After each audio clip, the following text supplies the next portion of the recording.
Today we're going to take a look at why the 40 Smith & Wesson caliber may be better than the 9mm. We've got the Smith & Wesson Shield here in 40. We've got the FN Reflex in 9.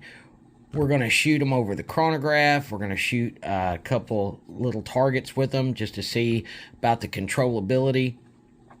And I'll give you my reasons why I think the 40 Smith & Wesson is superior. Now, for all you 9 guys, we're going to do another video on why the 9 might be better. But today, we're going to focus on the 40. Let's get started. Right off the bat, we're going to shoot 3 rounds from each over the chronograph. We're going to start with the 9 and the FN Reflex. I will zoom in here. I'm using 147 grain Winchester defensive for the 9, 180 grain Winchester defensive for the 40. 905, 950, and 893. That's for the 9mm. We'll load up the 40 and give it a shot.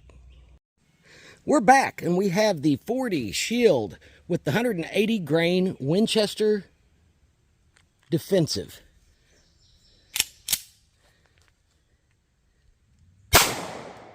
.902, 898, and 911. We'll do the figures on that. So here's the math on how the velocity and the weight of the projectiles worked out. The 9mm, 916 feet per second velocity average with 273 foot-pounds of energy. 903 was the average for the 180 grain 40 Smith & Wesson, and that is 325 foot-pounds of energy. So, the 40 wins on power alone, but now we're going to put 3 rounds into that paper plate, not as just fast as we can, but at a moderate pace, and see which one actually keeps a little bit better group. Now, I probably picked the wrong small pistol. This FN Reflex is really, really flippy, but here we go. Now, I don't have a shot timer and all that jazz. I'm just going to point and 1, 2, 3.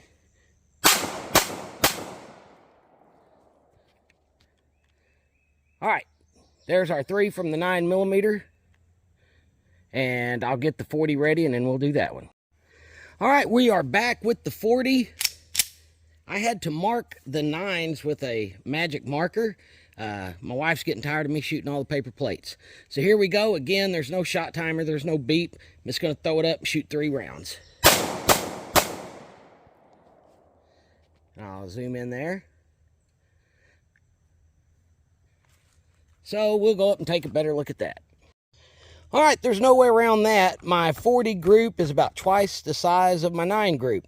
Now, in my defense, that's the first time I've ever shot that particular shield. I've got one that I shoot quite a bit, but still yet, they're on target. And the 9, I give it to it. It is a little tighter. So we're going to move on to the next step.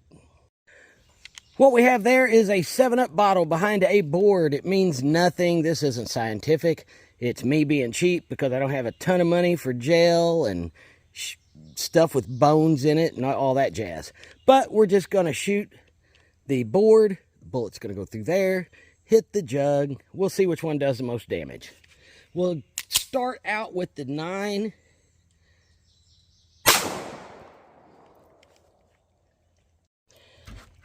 I think that 9 got clogged up. It went through, and I've got water going everywhere, but it didn't bust the jug like if the wood wasn't there. So I think the wood clogged my hollow point up. Now we'll do the 40. Okay, I had to lay that board kind of wonky there, so there wasn't any holes where I'll be shooting. We've got the 40 and the 180 grain Winchester hollow point. I think that hollow point got clogged up also. Okay, neither hollow point did great. Right here is the 9. The 40 did bust the back of the jug. Maybe there's a little 2-inch split there and maybe a 1/2 inch right there. I do believe both of those hollow points got clogged up with the wood, but we're going to go and talk about the 40 and 9 a little bit.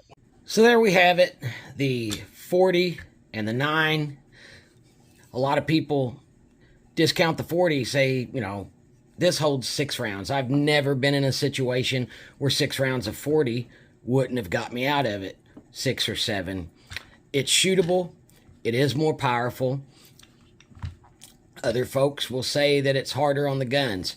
Most people will never shoot their handguns enough to ruin one in the first place. If you go with plus P in the 9, then you're putting extra wear on it also. So, I still think the 40 is a very, very viable concealed carry round.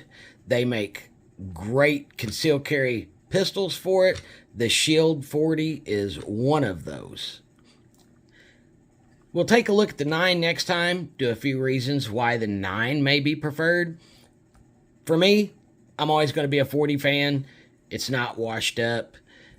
When the ammo shortage was happening, you could walk right past the 9mm guys standing in the ammo bread lines and go get you a box of 40 off the shelf. That's another big plus. Anywho, thanks for watching. Add your comments in the comments section. If you think I'm wrong, tell me why I'm wrong, that the 40 is still viable and as good today as it was when it was introduced. Thanks for watching.